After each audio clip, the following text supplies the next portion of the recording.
আপনারা দেখছেন news now, খবরের নতুন ভাষা।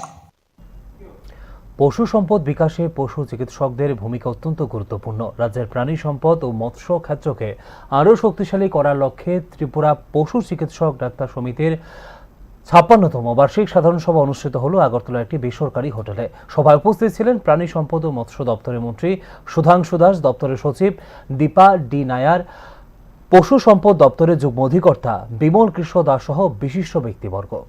অনুষ্ঠানের সূচনায় প্রদীপ প্রজ্বলনের মাধ্যমে সভার আনুষ্ঠানিক উদ্বোধন করেন দপ্তরের মন্ত্রী সুধাংশু দাস। এরপর দেশের প্রধানমন্ত্রী কর্তৃক সম্প্রচারিত ১৩৪তম মন কি বাত অনুষ্ঠানের অংশ বিশেষ শোনার মধ্য দিয়ে সাধারণ সভার কার্যক্রম শুরু হয়।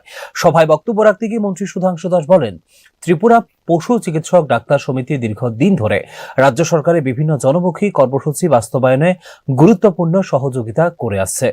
প্রাণী সম্পদ উন্নয়ন, পশু স্বাস্থ্য পরিষেবা এবং গ্রামীণ অর্থনীতিকে শক্তিশালী করতে সংগঠনের অবদান প্রশংসনীয় বলেও তিনি উল্লেখ করেন। মন্ত্রী আরও বলেন, রাজ্যে মাছের চাহিদা ক্রমশ বৃদ্ধি পেলেও উৎপাদন সেই তুলনায় এখনো পর্যন্ত নয়। ফলে বাইরে থেকে মাছ আমদানির উপর নির্ভরতা বজায় রয়েছে।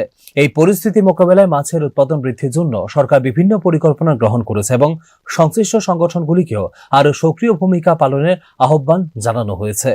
তিনি আশাবাদ ব্যক্ত করেন, পশু চিকিৎসক ও সংশ্লিষ্ট পেশাজীবীদের সমন্বিত উদ্যোগে রাজ্যের প্রাণী সম্পদ ও মৎস্য খাত আরও সমৃদ্ধ হবে এবং আত্মনির্ভর ত্রিপুরা গঠনের ক্ষেত্রে এই খাত গুরুত্বপূর্ণ অবদান রাখবে।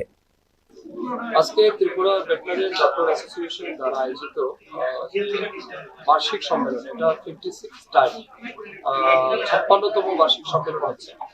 তো এই সম্মেলনের প্রথমেই আমি অ্যাসোসিয়েশনের সমস্ত কর্মকর্তাদেরকে অনেক শুভেচ্ছা অভিনন্দন জানাচ্ছি। আজকে একটি ব্যতিক্রমী অনুষ্ঠান আমরা এখানে অংশগ্রহণ করছি। প্রথমেই অর্গানাইজেশনের পক্ষ থেকে দেশের যশস্বী প্রধানমন্ত্রী নরেন্দ্র মোদীজির ১৩৪তম মন কি বাত শ্রবণ করার যে অনুষ্ঠান, সেটা তারা আয়োজন করেছে। আমরা সবাই মিলে মাননীয় প্রধানমন্ত্রীজির মন কি বাত অনুষ্ঠান শ্রবণ করেছি। এখনই আমরা প্রদীপ প্রজ্বলনের মাধ্যমে এই ৫৬তম বার্ষিক সম্মেলনের সূচনা করেছি। আমি বিশ্বাস করি এই যে অ্যাসোসিয়েশন সারা বছর তারা বিভিন্ন রকমের সামাজিক সেবামূলক যে কর্মকাণ্ডগুলি করে, তার সাথে সাথে রাজ্যের বিশেষ করে পশুধনকে সুরক্ষার ক্ষেত্রে তাদের চিকিৎসা, তাদের সুরক্ষা এবং তার সাথে সাথে অর্থাৎ লাইভস্টক রেয়ারের মাধ্যমে যেভাবে আমাদের রাজ্যের ইকোনমিকে বৃদ্ধি করা যায়, স্ট্রেংথেন করা যায়, তার জন্য তারা খুব। সভায় উপস্থিত অন্যান্য অতিথিরাও সংগঠনের ভবিষ্যৎ কর্মপরিকল্পনা এবং দপ্তরের উন্নয়নমূলক কর্মকাণ্ড নিয়ে নিজেদের মতামত তুলে ধরেন।